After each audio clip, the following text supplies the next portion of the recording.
views and opinions expressed in this program are those of the participants and do not necessarily reflect the views of BronxNet or the program underwriters. Hello, everyone, and welcome to Open, the one and only show that opens the Bronx and the rest of the world right to you. I'm your host, Daren, and today we'll update you on what's happening in and around our borough, as well as across New York City. Coming up on today's show, we go front and center, learning about WHEDco Summer Day Camp and the importance of getting your kid involved in summer camp. And afterwards, we'll sit down with representatives from Lighthouse on how the organization is advancing childhood literacy through a social justice lens. And then later, we'll learn about an organization believing the school should be the center and the driving force of public education. And then we'll also speak with a Salvation Army representative on how they're providing high-quality childcare to the community. And then finally, we'll discuss how one company is providing essential services to revitalize our communities. So stay tuned because all this and much more is heading your way. Right now, we're officially open.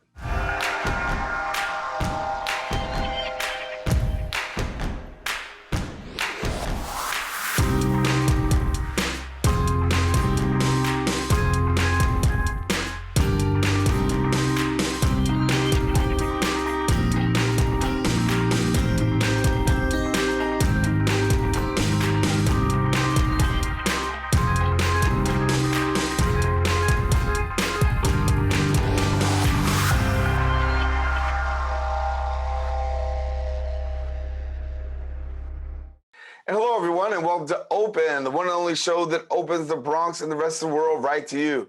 I'm your host, Daren Jaime, and yes, we'll open up what's happening in our borough as well as across New York City. We want to welcome our viewers also on Manhattan Neighborhood Network, as Open is being broadcast live simultaneously on the MNN channel. We encourage you to stay connected to us on our social media platforms at BronxNet TV, and of course, our website at bronxnet.org. A lot has been going on through the course of the past week. We'll take you through some things with our Bronx updates.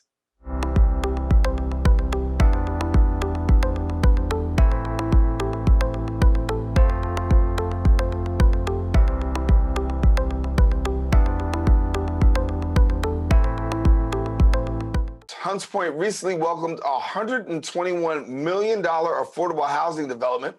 Our BronxNet reporter, Kevin Aylwin, has a story. A collaboration between the New York City Economic Development Corporation, the NYC Department of Housing Preservation, and several private developers will now offer affordable housing to members of the Hunts Point neighborhood in the Bronx.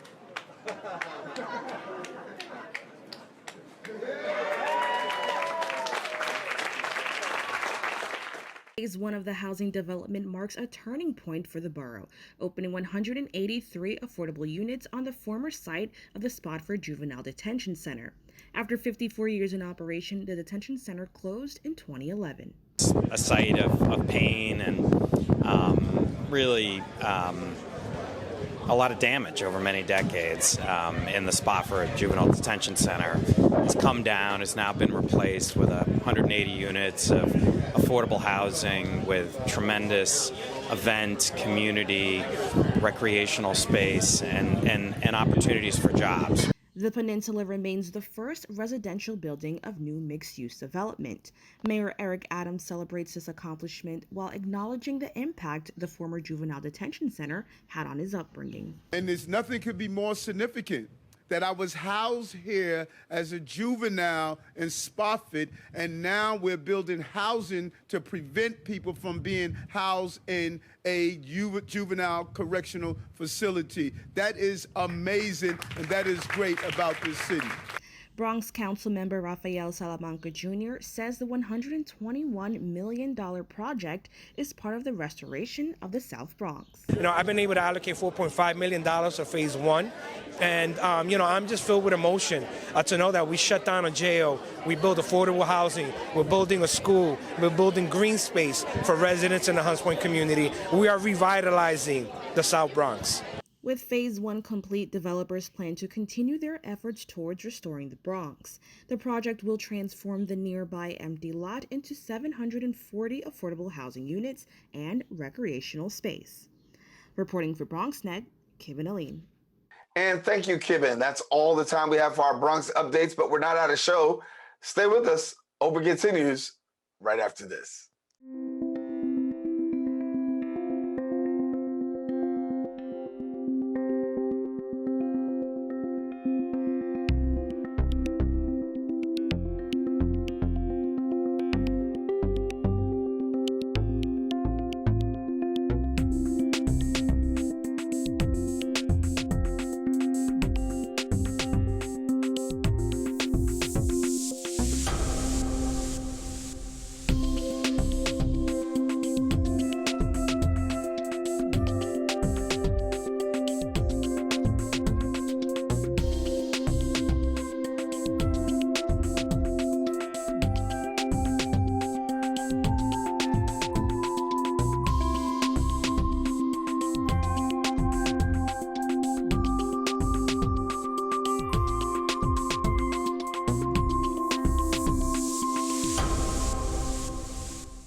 And welcome back.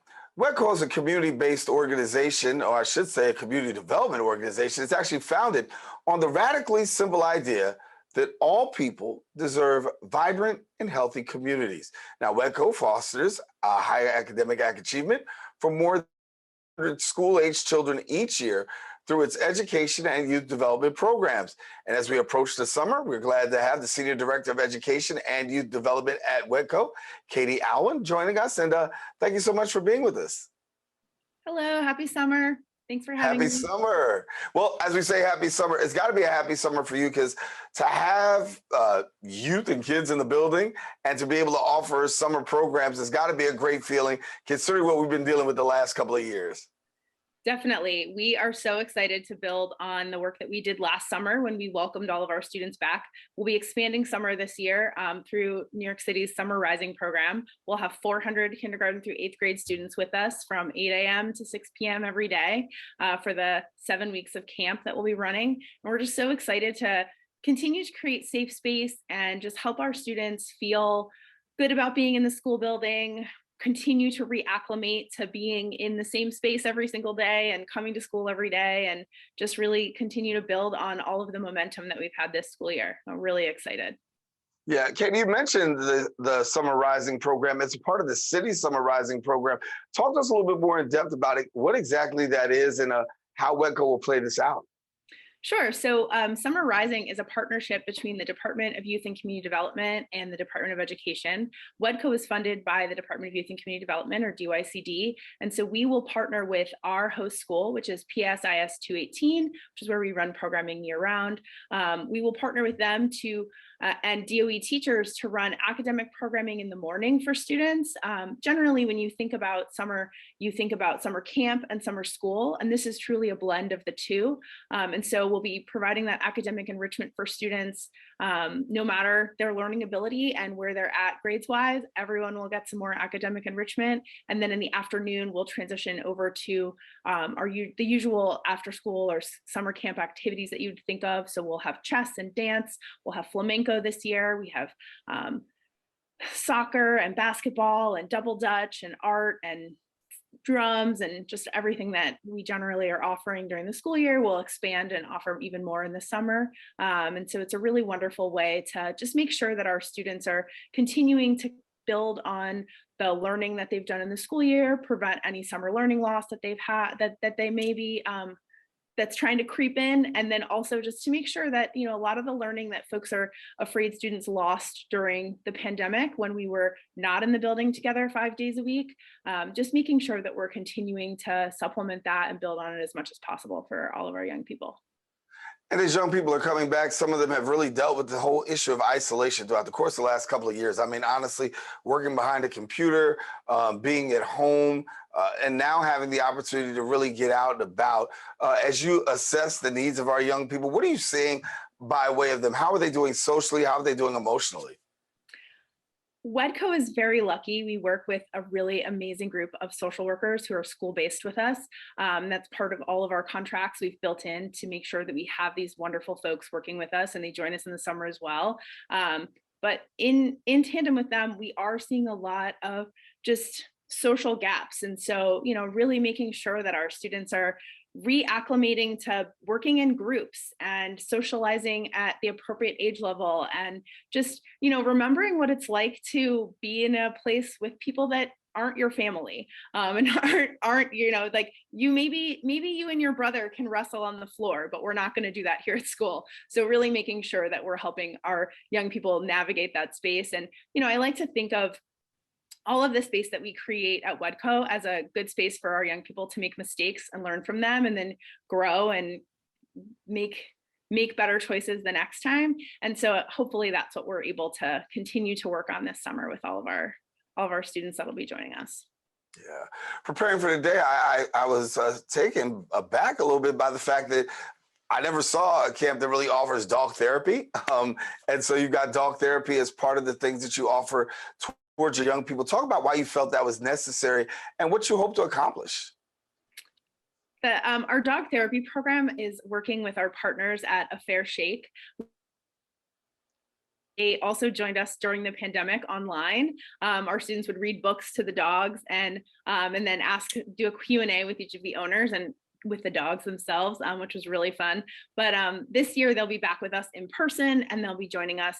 It's a really wonderful way for students to just get to experience something new. A lot of our students don't have pets, and so getting to experience that, but then also really feeling accomplished because they're helping commands and work through different puzzles with them, and are really just leave with a sense of accomplishment and just leave having had a positive experience. And for a lot of our students, maybe that isn't always something that they expect each day, and so we want to make sure that they're really getting some one-on-one time with the dogs, and then also getting to work together and build a sense of teamwork and navigate that with them each day. So they'll be joining us once a week, and we're super excited to have them back with us. Yeah. So you got a lot of activities happening, and certainly for kids who are going to have the opportunity to participate, a plethora of things that they can really delve into. Talk to me for parents who may not have that opportunity to be able to take kids to a summer camp, to be able to engage them in the kind of ways that you are able to do that. Give me some words of wisdom for a stay-at-home parent or somebody who may not have the luxury of being able to have their child at camp. What are some of the things that they can do to keep their child engaged, to keep them going?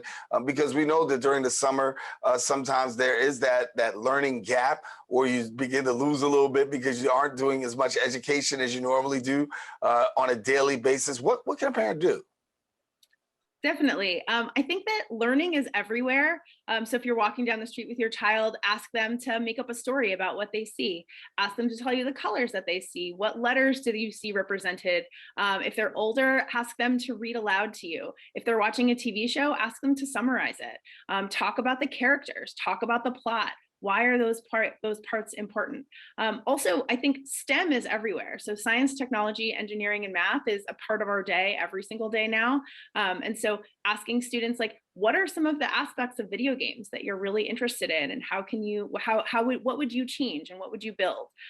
What's happening on your phone? Like, can we watch an educational TikTok together? I think just getting as involved in the learning that students are doing and just making sure that it's present and front of mind. Are they helping you cook? Are they measuring? Are they thinking about how foods combine together and what tastes are? Those are all learning opportunities for students. And so just making sure that parents have that front of mind and are just seeking out those opportunities. I think that'll be a really great way to have your kids feel like they're taking a break, but also make sure that they're still thinking through and exercising their most important muscle.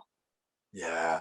And for you, talk to me about how when we talk about dealing with kids, one of the things that we know is there's food insecurity. Kids want to have a healthy meal. They get a lot of that during school season, but sometimes in the summertime, not as much.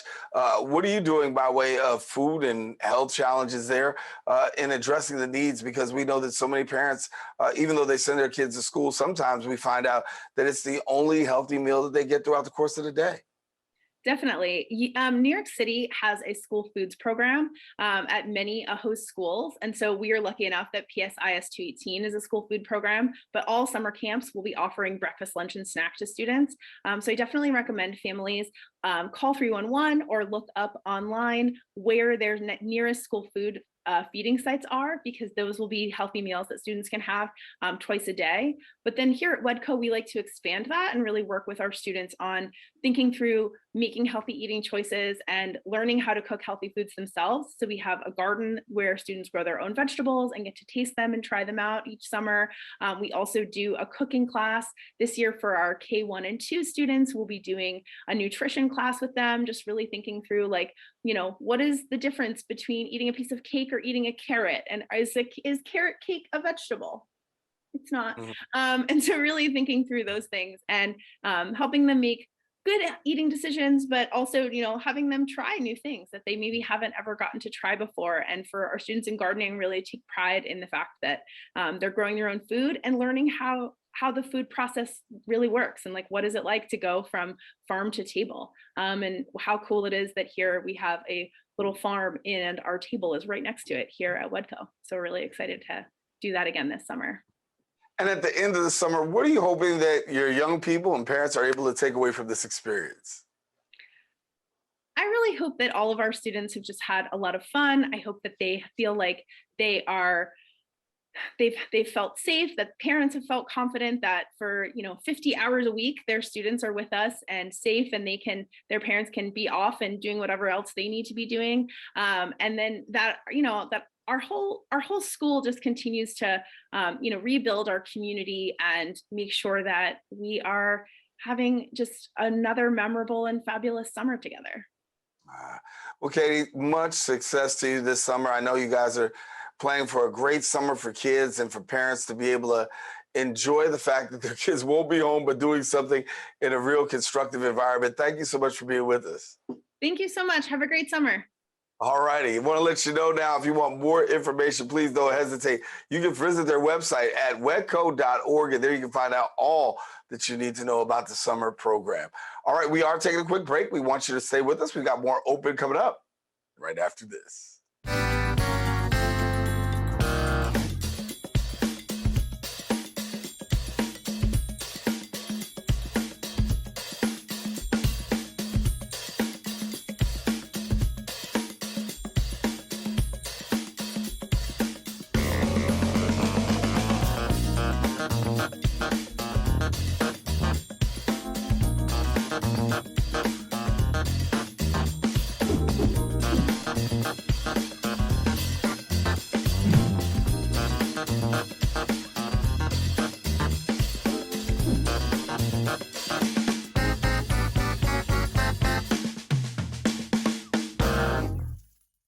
Welcome back. Star Lighthouse is a not-for-profit that's dedicated to advancing childhood literacy through a social justice lens. Now, the organization is one of 15 community projects chosen to serve New York's 14th Congressional District. Recently, Representative Alexandra Ocasio-Cortez has requested federal funding for Star Lighthouse's Literacy Hub. And joining us now to share more details is Star Lighthouse's Executive Director and co-founder, Rina, and also Director of Programming and Curation and co-founder, Concetta Gleason. And ladies, thank you so much for being with us. Thank you for having us. We are so excited to be back here again, just to share some more exciting news regarding the organization and what we've been up to. Yeah, well, Rina, let's talk about it for a minute. I mean, obviously an opportunity. We talked about federal funding that's been requested, but bring us up to speed as to where things have been for Star Lighthouse. I mean, so as viewers may know, we are a 501c3 nonprofit organization that was founded during the height of the pandemic in response to widespread school and library closures. And last year, we became a New York City DOE vendor, so we were able to formally partner with schools for our programming. And we launched one of our latest initiatives, which is called our Literary Ventures Program. And that's where we're bringing in nationally recognized, award-winning BIPOC authors and artists who are leading in-person interactive workshops with our students. And the program, again, culminates in the building of a first-time home library for the students that are participating. And so we've grown to 7 schools across the community, but we made a shocking discovery along the way, and that is that many of our schools, the library spaces are not operating. They're defunct and they're unused, and it's partially due to budget cuts that our school partners have experienced in light of the pandemic. And so now what we're shifting towards is creating literacy hubs. And that's essentially building a permanent home for our literacy programming so that we can service students every single day. And so let's bring Concetta in and talk a little bit about servicing and programming. So as we talk about programming, walk us through what's happening. The power of our programming has always come from the fact that we've listened to students. That has always, they have been our number one cheerleaders, our number one critics, and our number one advocates in terms of what they need, because they know best in terms of students and spaces. And when working with 7 schools this year, the main feedback we got was, we want more. Can you stay? Can you do more programs? Can we see more authors and illustrators? We want to do more shopping. So our literary adventure is, of course, our major program where we bring in authors and illustrators. And in every single visit, students always receive a book, and that leads to a shopping experience. So in many cases, you'll have a week where a student will go from a home library of 0 to a home library of 5, where they have had a book from an author visit, an illustrator visit, and then a shopping experience. And the feedback we receive from schools and teachers as students taking independent time and always picking out the book they've chosen and reading. So this gives us the opportunity to really work with students day in and out in the school spaces, to be advocates for their own reading choices, to really measure what their choices are, how they're reflecting, how is their worldview opening up. It's not just windows, it's not just mirrors, it's the whole world. And they get to see themselves in it. Especially for me as a Bronx native, my greatest joy in this job is letting the students shop for themselves, and I get to turn around and say, that's a Bronx author, that's a Bronx illustrator. And the way they look at you, their whole eyes light up, they just get so excited because they're not just seeing themselves, they're seeing their future. So this is us really working with them one-on-one and building that trust and relationship, and bringing and connecting students who are amazing and wonderful. And honestly, the artists get the privilege of meeting them. That's the way it is. Yeah. Rina, I want to take a look at some statistics. I mean, I took a look at them and they really were startling. In the Bronx, there's only one age-appropriate book available per 300 children across New York State. 47% of schools don't have libraries, and there is less than one librarian for every 3,400 students. And so when we look at the work that your foundation is doing, it's really, there is this huge deficit when it comes to literacy in our students. Absolutely. And we're really aiming to take a multifaceted approach, especially when we think about literacy development. The work cannot be done alone by our organization. And that's why we're so intentional about working directly with our school partners and having candid conversations with teachers, administrators, family members, and caregivers to really understand what their needs are and where are these pain points, and how can we leverage our programming to really be able to address the literacy crisis that we're facing in the community. Because the reality is that 70% of students in the Bronx are not reading proficiently today. And if we also take a look at the learning loss that they experienced throughout the pandemic, the stakes are high, and that's why it's so important for us to take a community-based approach when we're thinking about approaching literacy. Yeah, and Concetta, it's a good thing when students have an opportunity to really take these books, take them home, and really be able to have an opportunity to develop their reading skills. Talk to us about what you're finding through your programming and the results that it's producing.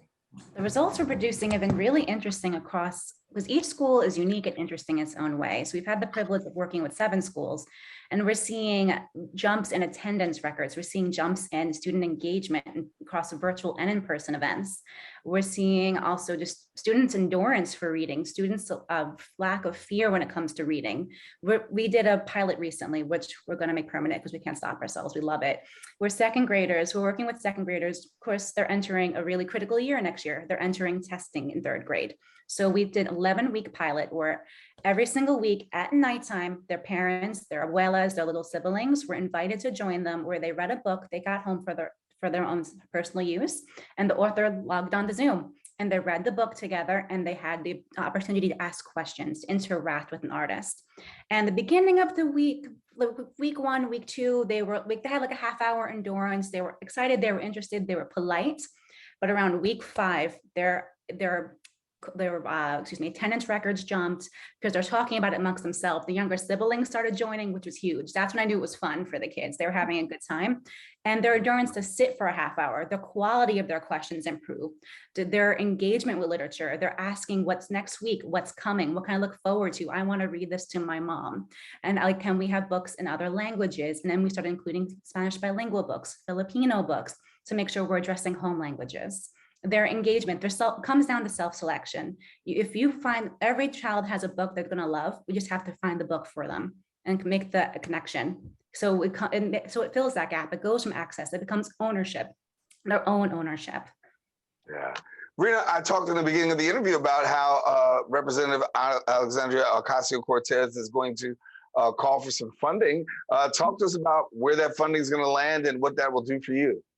I mean, this funding would transform our lives. It would change the lives of the students and the families, as well as the school community that we're supporting. And so with this federal funding, it would allow us to establish a literacy hub, which would be a permanent home for our programming at PS214 in West Farms within the Bronx. And we've had such incredible privilege of working with Principal David Citron and his school community at PS214. We actually ran an 8-week literary residency with his students where we impacted every single child in that building, which is 939 students to be exact. And we distributed over 4,000 brand new multicultural books through that residency that we conducted. And the end result was that we want to be part of the school community every single day and be able to see every single student. And the administrator was also on board. And so now we're embarking on this incredible partnership and journey. And with the Congresswoman's support, it can really allow our dreams to come into fruition. Yeah. So as with the Congresswoman has given you the support, where does it stand now? And what are we looking for? So that's a great question. So now the fact that the Congresswoman has selected us as one of the 15 community projects, well, now it goes to the House Appropriations Committee. And so the bill has to be passed within the House and the Senate. And then, of course, in an ideal world within politics, everything would be passed by September of this year. But that's really just contingent on when the voting cycle takes place and if there's any delays along the way. So we could look at funding coming in as early as October of this year. Wow. Well, I know it's a gridlock in Washington, D.C., but, there are some things that they seem to get along on. So hopefully this is one of the things that they can, and we can see this happen to really better our neighborhood. Rina, Concetta, thank you so much for being with us here on the show. Thank you. you Thank you so much.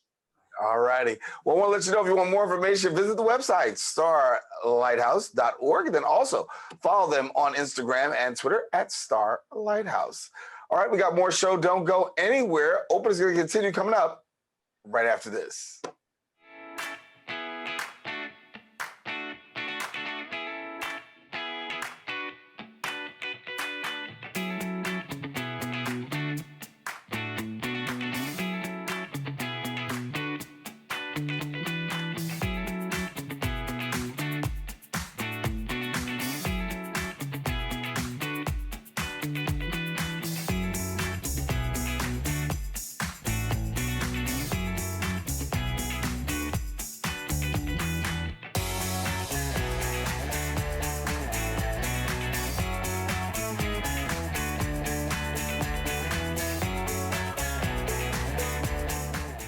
And welcome back to the show. The Center for Educational Innovation is a not-for-profit educational organization whose mission is to make the school the center and the driving force of public education reform and innovation. Now, CEI Arts Education presents, student-centered hands-on visual arts, as well as music programs that teach academic content, as well as strengthen social emotional learning skills. Joining us now and sharing more details, we are pleased to have the Executive Director of Arts Education at the Center for Education Innovation.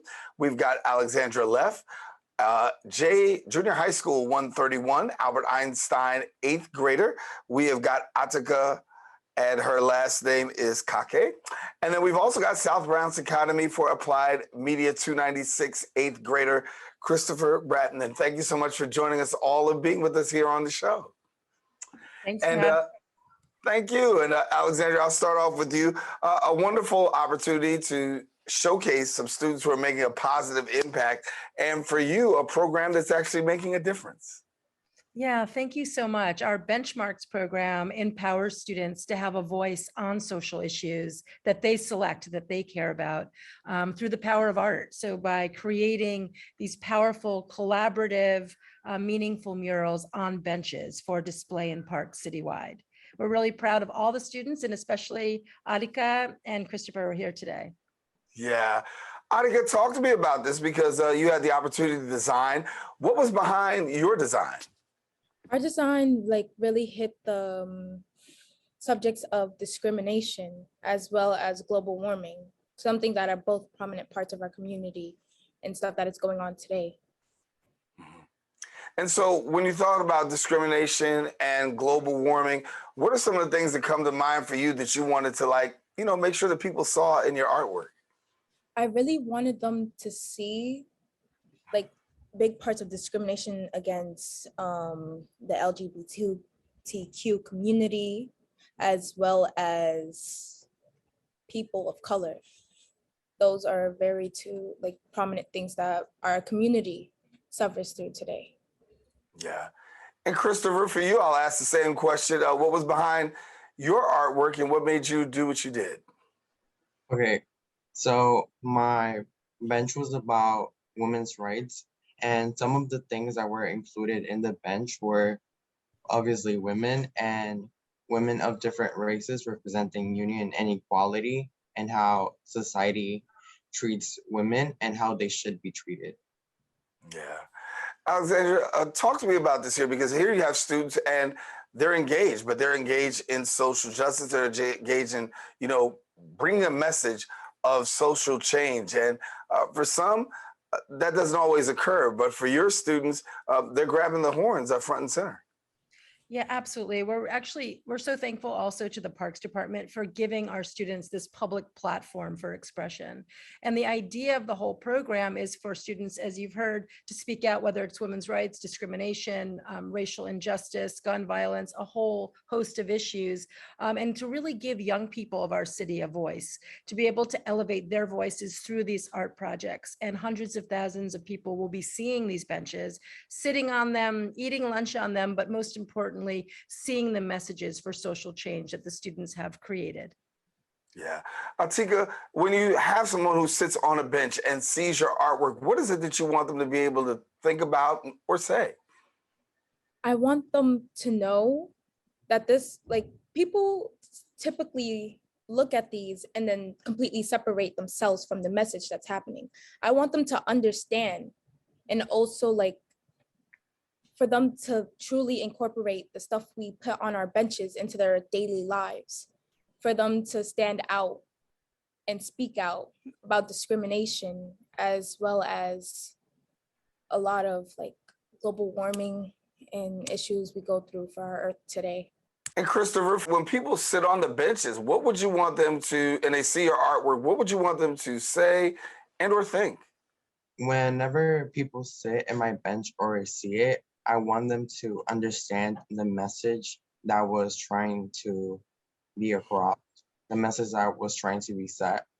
And I want them to see that stereotypes are not the way to see things and not the clear perspective, and that women are more valuable than we think, because they do so many things for us daily, and they're essential for us. And I want them to see that women are really valuable and appreciated. Mm-hmm.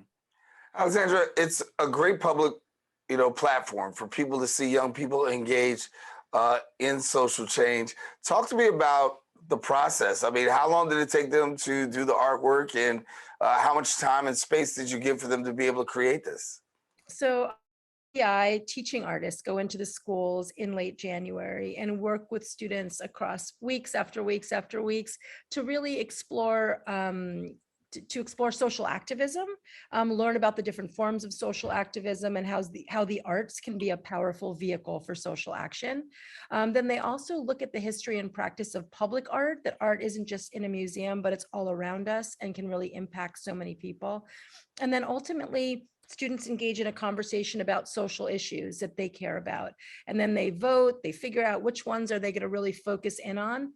And then they research those issues and then ultimately come up and formulate their message for change and translate that message into this mural. And of course, in the process, they're learning art skills, techniques, and concepts along the way as they create this powerful mural. So it's a long process.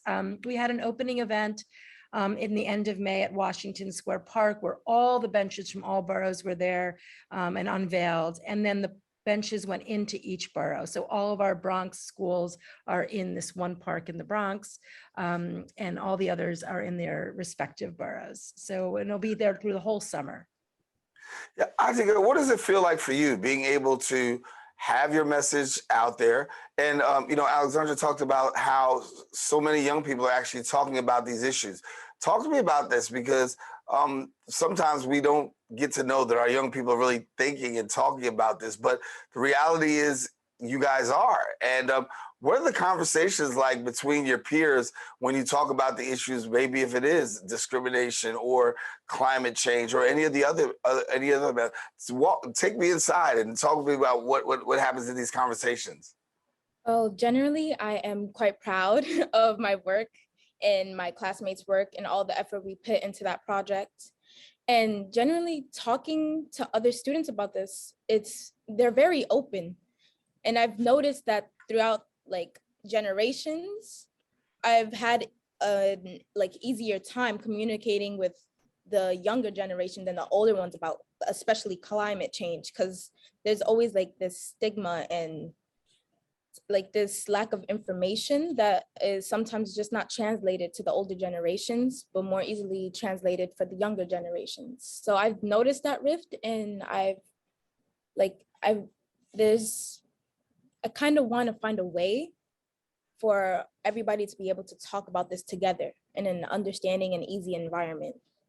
Yeah, let me ask you about this, because I see that a part of your picture has a Black Statue of Liberty. And not only that, you got some skyscrapers that have BLM, which we know means for Black Lives Matter. Walk me through that. Well, personally, as a Black Muslim, I've faced discrimination and I've lived through it. And then my family has lived through it, experiences. And for us to be able to share this with other people so people can understand is very important to us. Well, I want you to know it's a very beautiful picture, and I want people to be able to get to that bench and see the work. It's really beautiful. And Christopher, on your side, you have a picture. It says, "We have voices," and you want to make sure to let people know. I assume that women do have voices, and you also did a great job of really highlighting some women on the bench. So the message, the reason why I put that, that we shouldn't be silenced, especially women, is because women have a voice and they have a voice and a vote, and their voices really matter. And the voices of men are not the only ones that should be taken into consideration. Also, women should deserve respect, and they should not be silenced. They are human too, and they do a lot for humanity and everyone. And it's not equitable and it's not fair that they should be silenced, and their vote and the way that they think should not be expressed. To me, that's really unfair, and that's the message that we were trying to get across, that women can express themselves too. And Alexandra, before we go, tell us again, how can people be able to see this work and the work of so many other people? Absolutely. So these benches are in boroughs in Manhattan and the Bronx, of course, and Queens and Brooklyn for the whole summer. We have students speaking out on a wide array of topics, as you heard today, from gun violence, racial injustice, homelessness, environment, and a lot of other issues as well. Everyone can just travel the boroughs and to hopefully bring a picnic lunch and sit on a bench and enjoy and see these works of art. They're amazing, they're beautiful, and we're just so proud of all the students in our program.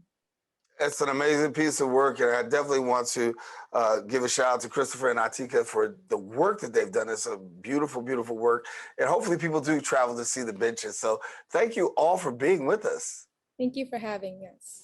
Thank you. Thank you. Thank you for having us. Thank you. Well, we appreciate you. I want to let you know, I want to let our viewers know too, that if you want more information, we encourage you, visit the website at the-cei.org. Then also follow them on Facebook and Twitter at the CEI. And don't go anywhere because we do have more show coming up. We got some great guests. Open continues coming up right after this.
And welcome back to the show.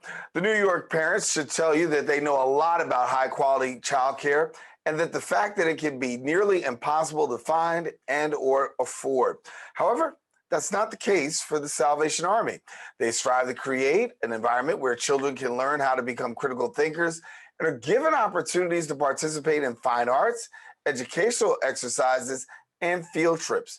Joining us now to share more details is the Bronx Citadel Educational Director of the Salvation Army, Bethenie Robin, and we thank you, Bethenie, for joining us. You're welcome. So would you share with us a little bit, because when we talk about this here, as I said in the intro, you know, if I'm a parent trying to really navigate having affordable childcare in New York is not easy. But you guys, on the other hand, have something that's really able to meet parents' needs. Absolutely. What's great is that the child care is free for the parents because we're part of the Department of Education and we have their programs, which is free for 3- and 4-year-olds. And they get breakfast, the children receive lunch, and academic excellence. The children leave out of our school learning how to read and write. Some of them are ready for 1st grade. And not only do we believe in academic success, we nurture them, we love them, they're our children, okay? So we take care of them, we meet their social, emotional need, physical, so we try to develop them physically, their fine motor skills, gross motor skills, all of that good stuff. So we try to meet the whole child's needs. And when we can help the parents, that's what our aim is to do as well, because if we help the parents, we help the children. The Salvation Army, there's food. They have a food pantry where they can come to get food. And they also have a soup kitchen. They have clothes, and sometimes the children get toys, like on Christmas. And the teachers give the children gifts. Stepping up ceremony, the end of the year, sometime if they want to just give them a party. But we strive on academic excellence. We definitely believe in that. The children are safe. Definitely. So we really nurture them. That's one thing I could say about here. The children are well protected and loved. Like I said, it's free. We open from 8 to 2:20 p.m. for the children. Yes, but we close at 3:30 for the staff. Give me a little bit about, you know, as you're providing this service, obviously early learning is huge. And to give a child the opportunity, as you said, they come out of the gate and they're ready for the educational system. And sometimes having that can be all the difference in putting a child on the right trajectory. I definitely believe in early childhood education. It's important. It's a foundation, and especially with helping them deal with their emotional and social issues. To me, that's why there's a whole lot of problems today where you have young adults just shooting up and killing people, don't know how to deal with their own issues. So we try to help them understand about sharing, and sometimes we have to wait and things don't always go our way. So we're constantly guiding the children, educating them in every area we can. So that's important. Every parent should put their child in a child care center that's going to benefit their students, their children. Yeah. And so you mentioned earlier about having a moving up ceremony. Talk to us about that. All right. That was fabulous. Okay, it was fabulous. The children it was a PowerPoint presentation of what the children did in the school. That was one day. The next day, they received their awards, the award presentation. They received, I would say, at least 10 awards, each child, for different things: dancing, cleaning, sharing, math, social studies, whatever, different things, and plus their certificate. And Friday was the actual ceremony where the children, they sang songs, they gave their moms a flower, they told their dads Happy Father's Day. The decorations were so beautiful. Once the chairs were put away, the parents could stand by a certain wall, 3 to 4 walls, and just take pictures of their children. The decorations were so amazing. The teachers worked so hard, and you could see, if you watched, you'd be able to see how dedicated and even the care of the children, how they were into it. Parents cried, of course.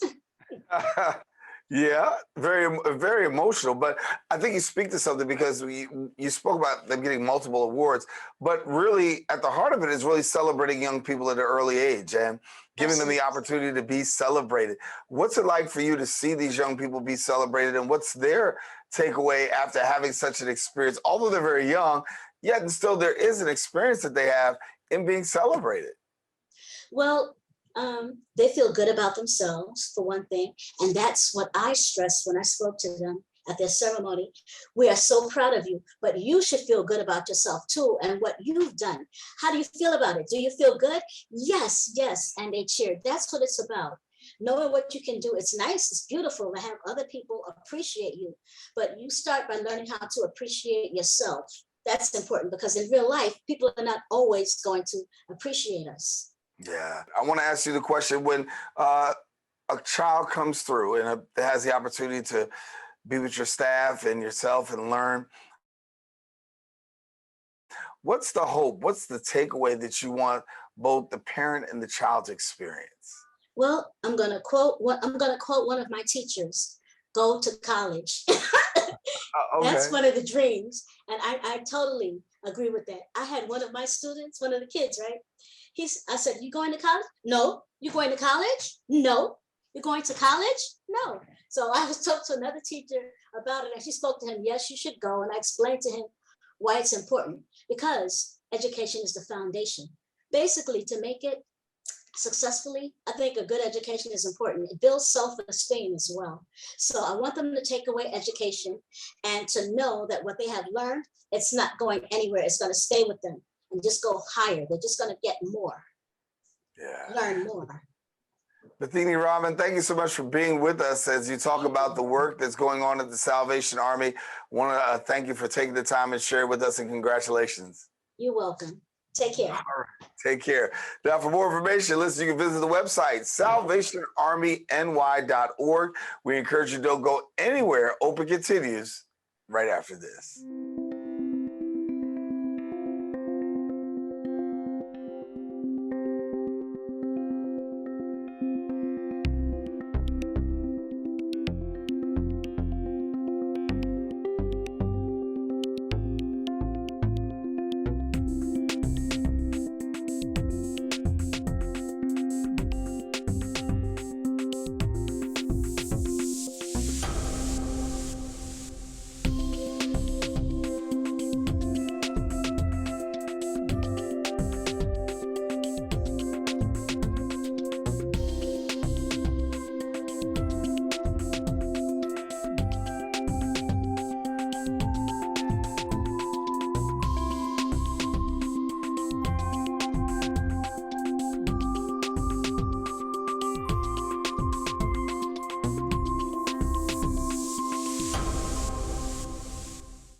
Welcome back. Bronx Neighborhood Housing Services is a not-for-profit organization that's offering education, financial assistance, and affordable lending opportunities to low and middle income residents. Now, the organization promotes investment in individuals and also in the communities to enable individuals to preserve and improve Bronx neighborhoods. Joining me now, we are pleased to have the Executive Director of Bronx Neighborhood Housing Services, Oscar Morillo, and Oscar, glad to have you. And I'll start off with this. You know, this is National Home Ownership Month. And for you, I know it's probably a busy time as many people are really looking to see about how they can go about having what's called that American dream, which is owning a home. Okay. As you know, the Bronx NHS is a not-for-profit housing counseling organization. So what we initially do when the clients come to the office or they make a phone call to us, we basically invite them to participate in a monthly orientation. And from the orientation, we move them to take 8-hour classes so that we can educate them about the process of becoming homeowners. And this class is oriented, and the counseling is oriented to first-time home buyers. When they in the process of taking the 8-hour class, they also fill out an application and bring documents that are necessary so that we can help them to get a loan pre-approval from one of the banks that we work with. And with that, start the counseling process, meaning, so we get all the documents requested by the bank to fill out the loan application. And when we get a pre-approval, then we pass this pre-approval to several real estate agents that start working with the client to find the property. This process takes more or less about 6 months. And when you talk about this 6-month process, obviously it's a long process for somebody to be able to learn about actually owning a home. But talk to us about how that is for the individual, because somebody walks in and they may be a novice and not knowing, but by the time it's all over, they really have the tools that they really need to be able to go out. How many people do we find after taking this go on and purchase a home? Well, remember, this is a hand-holding process. This 8-hour class, they learn about the job that is done by the lawyer who is going to represent them in the purchase process. They learn about the inspector job, meaning what the inspector is going to be looking at, and why the inspection of the property, even before getting into a contract, is important for the client. They also learn about the appraisal of the property and how also the loan process work with the different banks. So, you know, in these 6 months, and also the client works very close with a HUD certified homeownership counselor who, you know, is working the time, you know, all these 6 months, you know, that until they get a key for the house. So it's a long process, but they learn step by step. Share with us, if you will. I'm a first-time home buyer, thinking about buying a home. What are some of the things that I need to know that could be healthy tips for a first-time home buyer? Okay. 2 very important things. What is your credit score? So depending on the credit score, you may be able to get a better mortgage with a lower interest rate. That's number 1. Number 2, how much money have you in your savings account to put down for down payment? These 2 items are very important. The credit score and the savings that you may have for down payment. Those 2 things will open really the door to start the process for homeownership. And then after that, then, you know, they participate in the orientation, they participate in the class to learn really the whole process of buying the property, and work with the counselor to troubleshoot any situations that may arise during the process of, buying the house. Well, you broke up a little bit on me there, but I got the last part about it. So I wanted you to tell a little bit. There's an opportunity for some people too. There's a grant opportunity program. Make our viewers more aware of that. Yes, we have two grants. One is coming from New York State Affordable Housing Corporation, where a family may get up to $40,000.